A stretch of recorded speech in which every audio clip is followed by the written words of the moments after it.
Aujourd'hui, nous partons découvrir la Côte d'Opale et faire tomber tous nos préjugés négatifs sur Ulchnor et ses paysages, avant de terminer la journée sur la plage de l'Enduro du Touquet. Et demain, nous allons nous émerveiller devant les falaises d'Étretat et les côtes normandes. Et franchement, je ne m'attendais pas à en prendre autant plein la vue.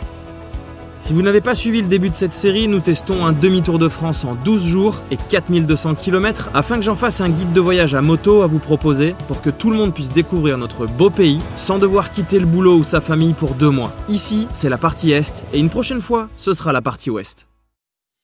Nous quittons notre camping où nous étions en mode gypsy le long d'une petite rivière appelée la Semois. Elle rend les paysages agréables dans ce coin et nous permet de démarrer cette journée presque au frais. Non loin d'ici, elle va d'ailleurs se jeter dans la Meuse qui va être le thème des prochains kilomètres puisque nous allons la suivre un petit moment. De bon matin, ces paysages bien verdoyants étaient bien agréables. Surtout qu'ils apportaient une bonne dose de fraîcheur, ce qui ne va pas durer, que ce soit pour la température ou pour le côté agréable. En effet, elle va continuer son chemin en Belgique et dans les Pays-Bas pour aller se jeter dans la mer du Nord, ce qui n'est pas du tout notre cas, même si on va bien aller voir la mer tout à l'heure. Nous alternons ensuite entre grande route, toute petite route, village fortifié et puis grande ligne droite. Ça peut être vraiment droit ici. 21 km tout droit, que des bouts de ligne droite. Bon. Nous rajouterons un département de plus à notre collection pour ce demi-tour de France, tout en nous disant que même si c'est droit et pas si fun, c'est toujours de la découverte pour nous et que nous sommes tout de même en train de traverser notre beau pays. Nous tournons en plein milieu de la route principale pour entrer dans le parc naturel régional de l'Avesnois, puisque je voulais absolument découvrir un maximum de parcs pendant ce road trip. Cette route va être tout aussi droite, mais pour ça, nous avons trouvé une solution un peu plus loin. Il y a un virage là, je vais en profiter, je vais le prendre 2 fois, puis il y a un truc sympa au milieu. Ça nous occupe. Ah, on a Tony qui nous fait le pestacle. Sors le genou. Sors le coude. Ah mais il y retourne. On remarque qu'on a le droit. Mais tu sais qu'il faudrait le faire dans l'autre sens après. Là, on est en train de bousiller les pneus d'un côté. Là. Ah, et comme à l'aide, non, ouais, c'est vrai. Allez, sors, ça suffit. Ah voilà. Jean-Marc Marquez. Nous arrivons rapidement sur Maroilles et une petite pause café serait la bienvenue. Chez Georgette, c'est ouvert? Ah, il y avait chez Georgette, sinon c'était pas mal. Effectivement, nous allons faire demi-tour pour nous y arrêter et je confirme, c'était vraiment sympa. Je l'ai d'ailleurs ajouté au guide.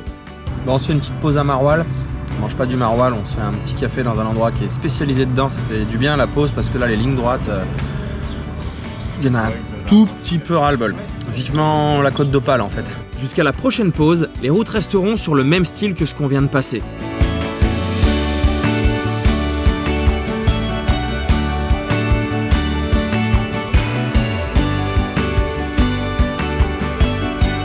C'est rigolo là, on est patelin sur patelin, ils s'enchaînent les uns derrière les autres. Par contre c'est trop beau, toutes les baraques sont comme ça en briques. Et puis l'heure du repas arrivant, nous allons rejoindre quelqu'un que vous connaissez bien. Bonjour. Excusez-moi, vous feriez pas des vidéos sur YouTube, non?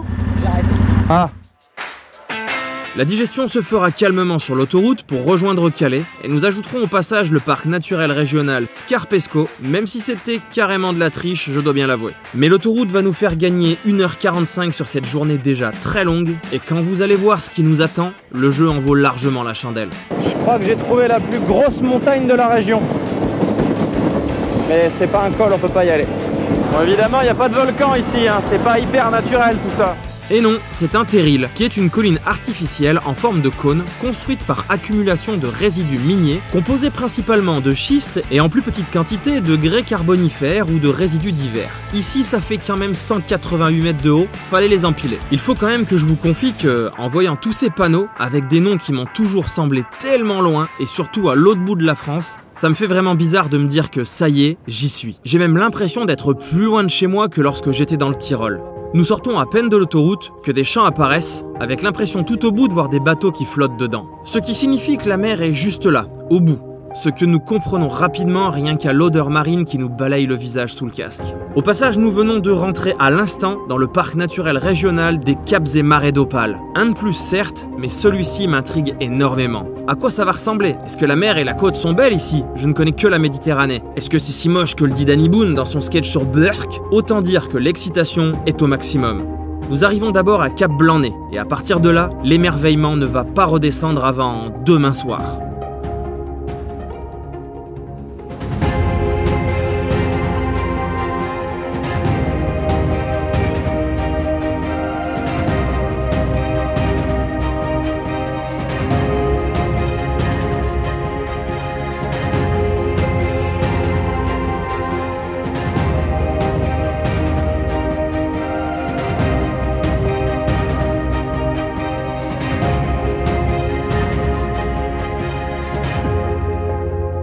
Il s'agit des falaises les plus septentrionales de France. Constituées de craie et de marne, elles s'élèvent au-dessus de la mer jusqu'à 134 mètres de haut. On fait croire depuis des années que dans le nord, il fait froid. 31 degrés au Cap Blanc-Nez, moi j'appelle pas ça froid. Allez, on va voir si au Cap Grinet il fait meilleur. 17 km nous séparent du second cap. À tous les deux, ils font partie du Grand Site des Deux Caps, labellisé Grand Site de France depuis 2011. Cet ensemble est l'un des sites emblématiques du parc naturel régional des Caps et Marais d'Opale et l'un des plus attractifs du nord de la France avec environ 2,5 millions de visiteurs par an. En même temps, en voyant ces images, je comprends vite pourquoi. Sur place, nous trouvons un parking et il va falloir s'éloigner un peu des motos à pied, ce que je n'aime pas faire en temps normal, mais ça en valait largement la peine ici. Ce point du littoral français est l'un des plus proches de l'Angleterre qui est à seulement 30 km.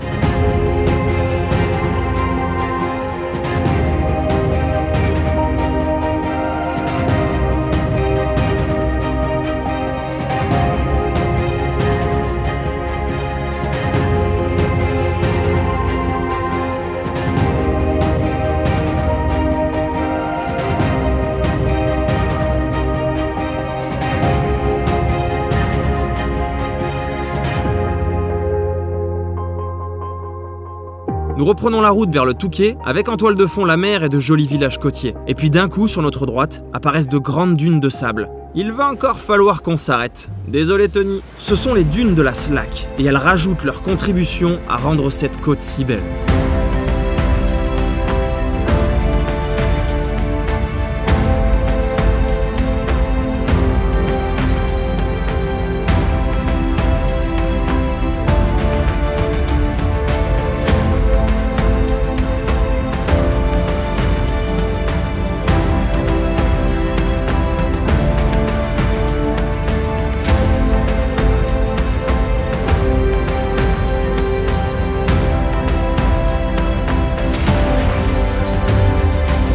Un bout d'autoroute et quelques viaducs assez impressionnants nous permettront de rejoindre plus rapidement le Touquet. Avec ce super viaduc de fou là. 1,90, bah mince alors. Dès la ville d'avant, le dépaysement continue pour nous avec des styles de maisons comme nous n'en avons jamais vu dans notre région. Ils ont carrément une forêt communale le Touquet, alors ça j'aurais jamais imaginé. Et cette forêt renferme d'ailleurs des maisons assez dingues, dont les prix s'expriment évidemment en millions d'euros. Pour profiter de la ville, je voulais être sur place. Pas de camping pour ce soir, ce sera hôtel. Et après une bonne douche, il est temps d'aller voir ça de plus près. Et voilà, on est au point, peut-être pas le plus au nord, mais en tout cas le plus loin de ce trip. Et surtout un point clé pour moi, puisqu'on est sur la plage du Touquet, là où se passe l'enduro. C'est quand même un lieu assez important dans le monde de la moto et je voulais absolument voir ça. Et j'avoue que bah, c'est inédit quoi, la mer ici dans tout le nord, je connaissais pas, trop bien. Après cette petite balade, nous irons boire un verre dans un très beau bar du coin pour clôturer cette belle journée. Nous voilà au 8e jour de notre demi-tour de France, nous sommes devant la plage du Touquet, il est à peu près 9 h du mat, on est prêt à partir, là on va jusqu'à Étretat pour découvrir encore toute la côte et ensuite on va devoir commencer à redescendre. Mais on profite une dernière fois, parce que ça vaut vraiment le coup. Nous quittons donc le Touquet, sa plage, sa forêt et ses belles villas, avec un petit coup de cœur pour cette ville et son atmosphère. Après quelques patelins, nous longeons un champ qui me paraît bizarre et qui ne ressemble surtout à rien de ce qu'on ait vu avant. Il s'agit de la baie de Somme. Depuis le temps que j'entends ce nom, qui me semblait tellement étrange, lointain et dont je n'avais aucune idée de ce à quoi il pouvait ressembler, eh bien c'est aujourd'hui de l'histoire ancienne.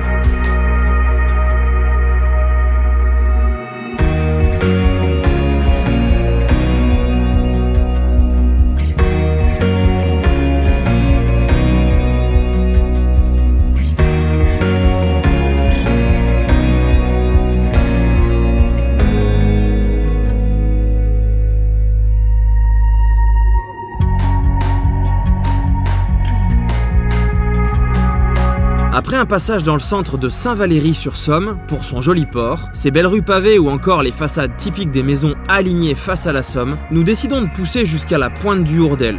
D'ici, on peut vraiment voir la baie et ses paysages, et avec un peu de chance, on pourrait même observer la colonie de phoques qui vit par ici.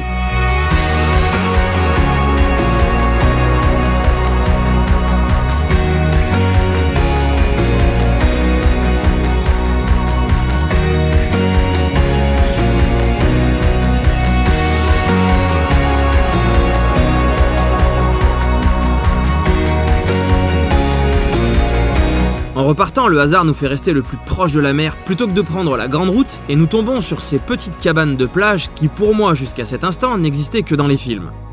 Nous continuons vers ma prochaine étape que j'avais repérée sur une carte. Ah au fait, nous venons de passer en Seine-Maritime, encore un département de plus au tableau et encore un qui m'était totalement inconnu. Pour moi, Seine était égal à Paris, point barre. Ouais, un beau préjugé lamentable, j'avoue. Surtout quand on découvre ce genre de choses ici. On continue les pauses dépaysement. J'avais repéré un endroit tout là-haut, le Mont Jolibois ça s'appelle. C'est splendide vu d'ici, hein. Vu d'en bas c'était moins joli mais de là c'est splendide. Et puis soudain on aperçoit ça. C'est juste mais magnifique, magnifique. Dépaysement garanti une fois de plus, je le répète, hein. C'est pas la Côte d'Azur mais c'est tellement dépaysant. Et du coup, comme c'est un truc que je connais pas, je crois que j'ai une petite préférence. Ah, je crois que Tony a un message pour vous. J'ai découvert sa surprise en montant cette vidéo. Ça vous dit pas de vous abonner là? Tu cliques en bas là, sur la chaîne, ça va marcher. Ça te permettra de voir plus souvent des trucs comme ça. Allez, abonne-toi.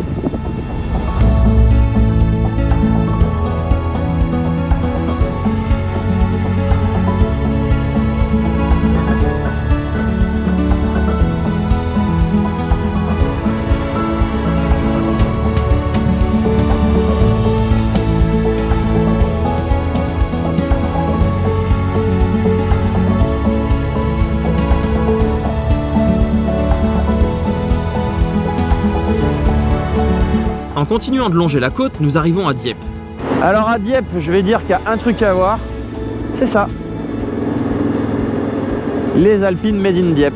Bon, il y avait sûrement ici plus à voir, mais c'est une grande ville, et nous sommes en demi-tour de France pour voir les beaux endroits de nature. Et d'ailleurs, dès la sortie de la ville, ça va être un festival. On s'arrête! On s'arrête! Je crois que je suis clairement tombé sous le charme de cette côte.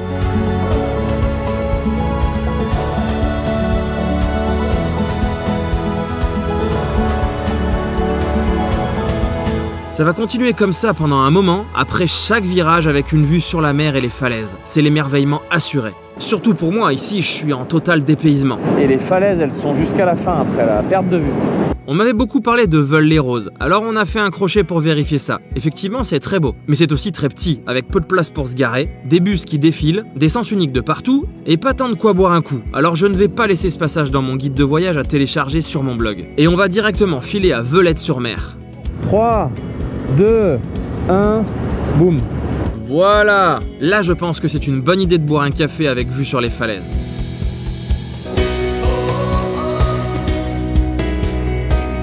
Je vais écourter la suite dans mon guide car c'était trop long. Et mine de rien, notre objectif principal est d'aller directement à Étretat. J'ai réussi à trouver des virages.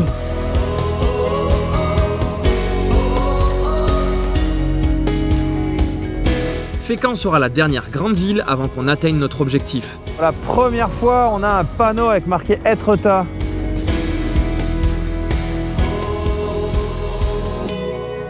Et puis enfin, après tant de suspense, le panneau tant attendu apparaît.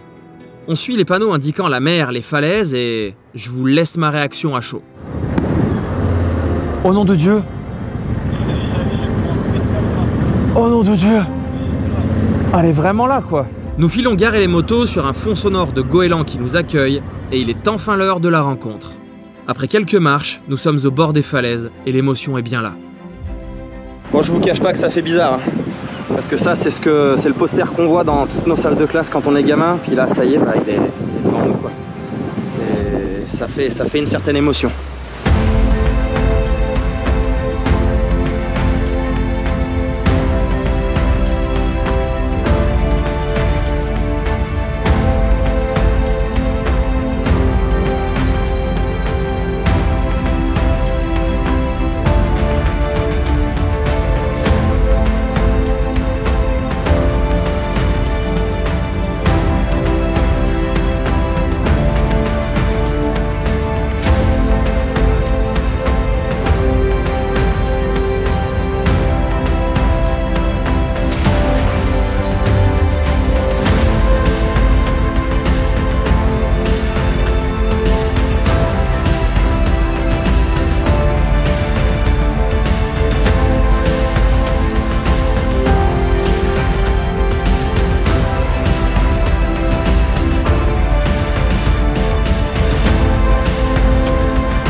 Bon, ça veut aussi dire que ce demi-tour de France va commencer à toucher à la phase de retour, puisque là on a fait toute la côte la plus loin de chez nous possible, avec tous nos préjugés qu'on a pu casser, parce qu'on a pu découvrir des trucs comme ça qu'on n'imaginait pas aussi beaux.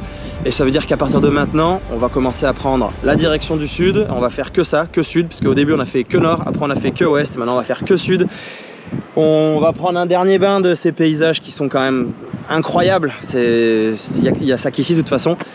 Et voilà, j'espère qu'on va se régaler dans les prochains jours. La prochaine vraie belle partie de la France où on va aller, ça va être le Morvan, puisque autour de Paris, on va pas se mentir, on va pas prendre notre plus grand pied.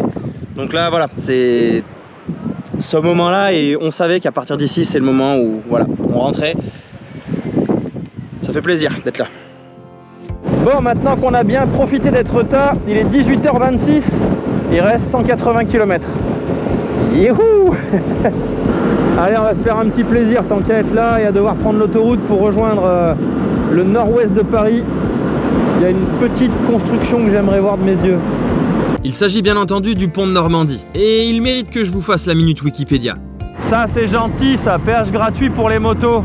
C'est un pont à haubans, enjambant l'estuaire de la Seine et reliant Le Havre au niveau de la commune de Sandouville à Honfleur.